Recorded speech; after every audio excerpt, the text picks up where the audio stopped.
안녕하세요. 오늘은 요한 1, 2, 3서 그리고 유다서 비교적 짧은 편지들을 보게 될 텐데요. 자, 오늘이 끝나고 이제 다음 영상 요한계시록까지 가면 드디어 성경 통독 두 번째 회기가 끝나게 됩니다. 끝까지 모두 화이팅 하시고 오늘 내용도 한번 잘 살펴보시길 바랍니다. 먼저 요한 1서에 대해서 알아보겠는데요. 요한 1서와 2서는 수신자가 정확하게 기록되어 있지 않기 때문에 정확하게 알 수 없고, 반면에 요한 3서만 수신자가 정확하게 기록되어 있습니다. 제가 요한복음 개관 영상을 말씀드릴 때에 요한복음에 있어서 14장에서 17장까지 요 내용이 요한복음에만 기록된 아주 중요한 내용이라고 그렇게 말씀을 드렸는데요. 이 내용은 무슨 내용이냐? 다시 한번 되짚어 보면 예수님이 제자들과 최후의 만찬을 끝내시고 잡히시기 그 직전에 마지막으로 했던 제자들에 대한 가르침입니다. 그만큼 굉장히 중요한 가르침이고, 요한은 이 가르침을 마음에 잘 새기고 있다가 오늘 그 편지의 수신자들에게 예수님의 가르침을 그대로 전하고 있습니다. 요한 1서와 요한복음 14에서 17장까지 내용이 상당히 흡사하다는 것을 알 수 있는 것이죠. 먼저 요한 1서의 핵심적인 주제를 보면 하나님은 빛이시다 라고 그렇게 고백하는 겁니다. 하나님은 빛이시기 때문에 우리의 모든 어두움을 드러냅니다. 우리의 죄를 모두 드러내는 것이죠. 빛이신 하나님 앞에 설 때 우리가 죄가 없다고 하는 것은 거짓말입니다.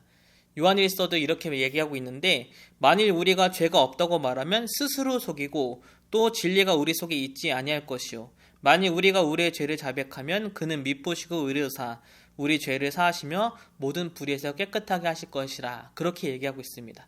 요한일서에서 첫 번째로 중요한 것은 하나님은 빛이시다라는 것이고요. 자, 그 빛이신 하나님 앞에서 우리가 회복해야 될 것은, 이제 제 용서를 받았다면 사귐을 회복해야 합니다. 이것을 위해서 예수님은 우리의 죄를 위한 화목제물로 오셨다라고 요한은 그렇게 고백하고 있어요.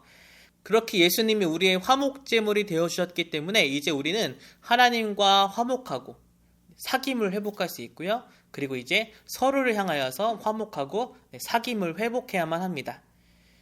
요한은 이렇게 말합니다. 빛 가운데 있다 하면서 그 형제를 미워하는 자는 지금까지 어둠에 있는 자다. 그만큼 예수 그리스도의 은혜로 구원을 받았다면 우리는 서로를 미워하는 것이 아니라 서로의 사귐을 회복하는 것이 당연하다, 그렇게 말하고 있습니다.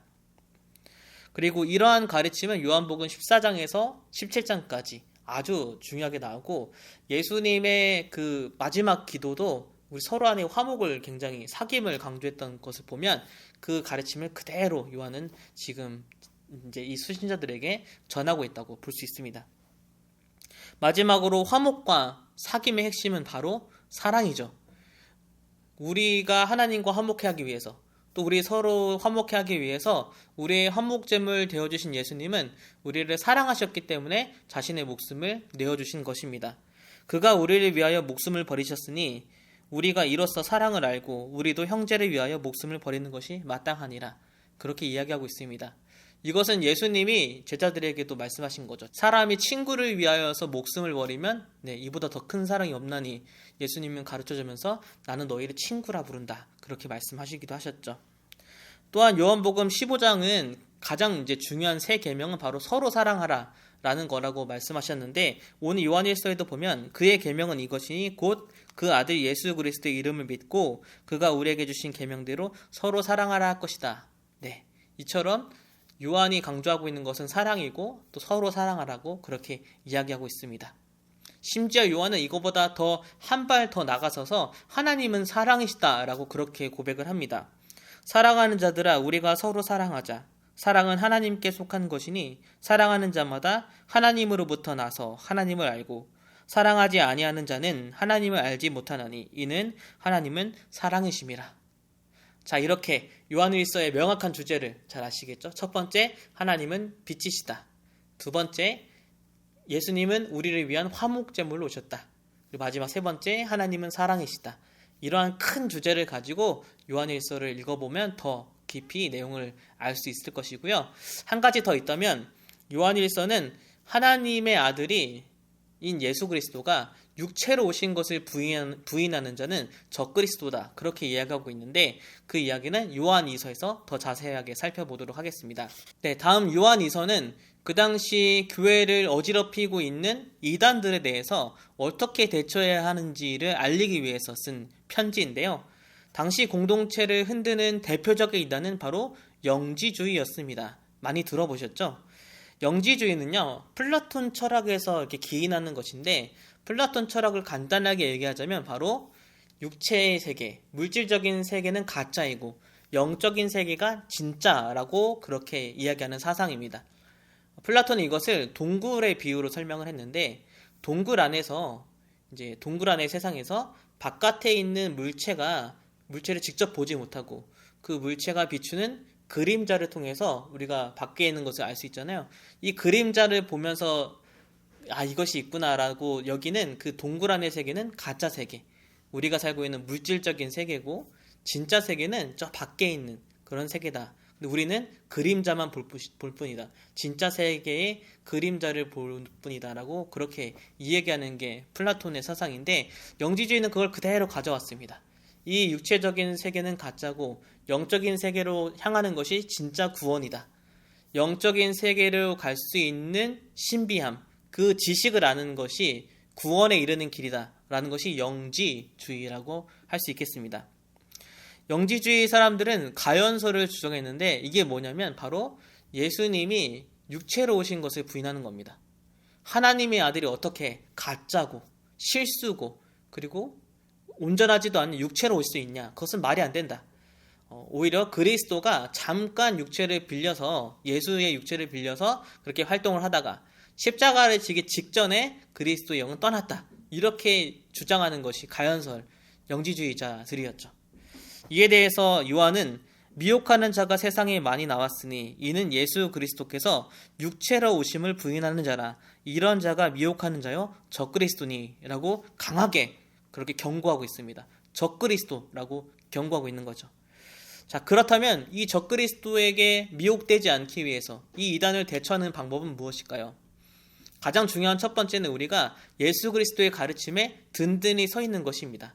그것이 가장 중요하고, 그리고 두 번째는 요한이 얘기하는 것처럼 예수 그리스도의 교훈을 가지지 않고 너희에게 다가오는 사람은 집에 들이지도 말고 인사도 하지 말라. 그렇게 적그리스도니 아예 멀리하라고 그렇게 권고하고 있습니다.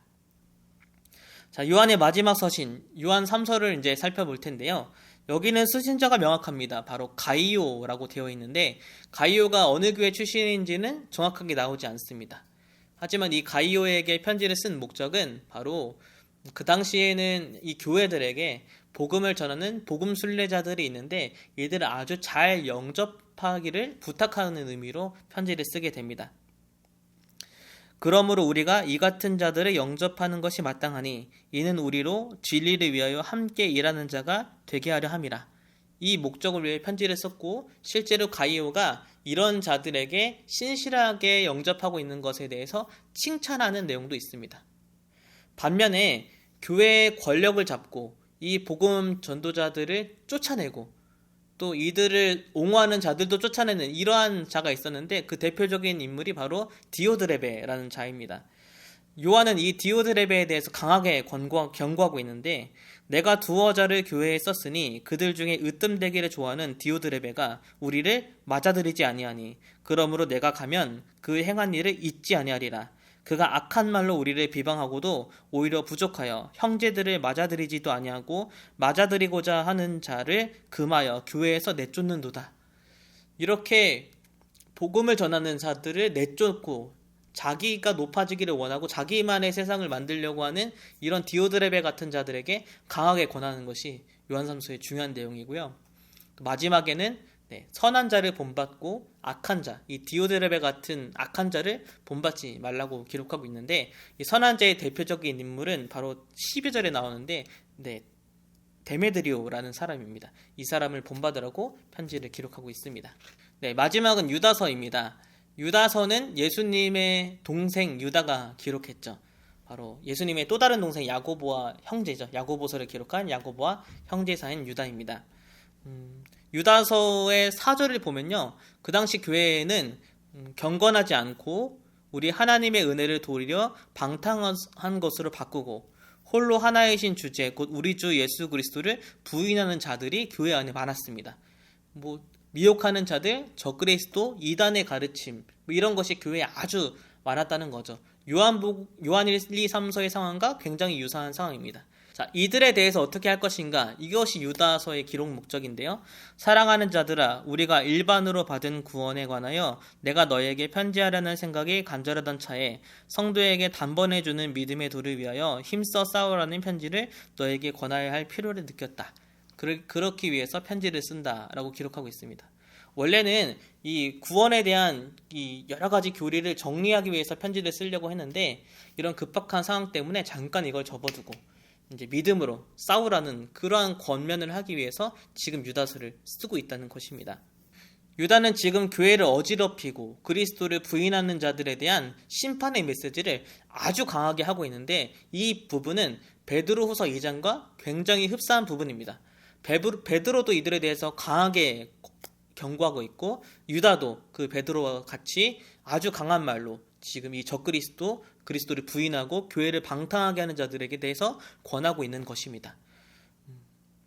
이 유다는 구약에 있는 세 가지 이야기를 가지고 이 심판에 대해서 얘기하고 있는데 5절부터 7절부터 보면요. 첫 번째, 광야에서 반역했던 자들에 대한 심판.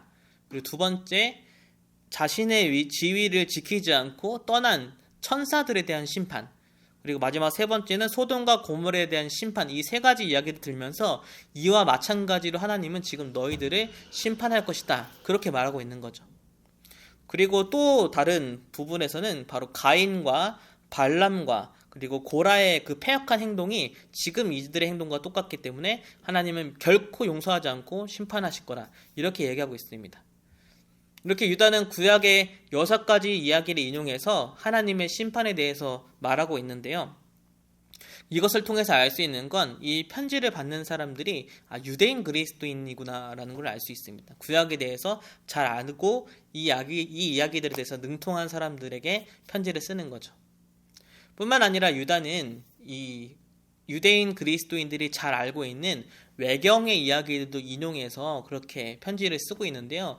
우리는 외경에 대해서 잘 알지 못하기 때문에 이 부분이 굉장히 당혹스럽고 어려울 수도 있지만 유대인들은 그것을 잘 이해하고 있었습니다. 먼저 14절, 15절, 16절을 보면 에녹서의 내용을 인용해서 지금 이 메시지를 전하고 있고, 그리고 9절을 보면 외경에 있는 모세 승천기를 인용해서 지금 이 심판의 메시지를 전하고 있는 것을 볼 수 있습니다.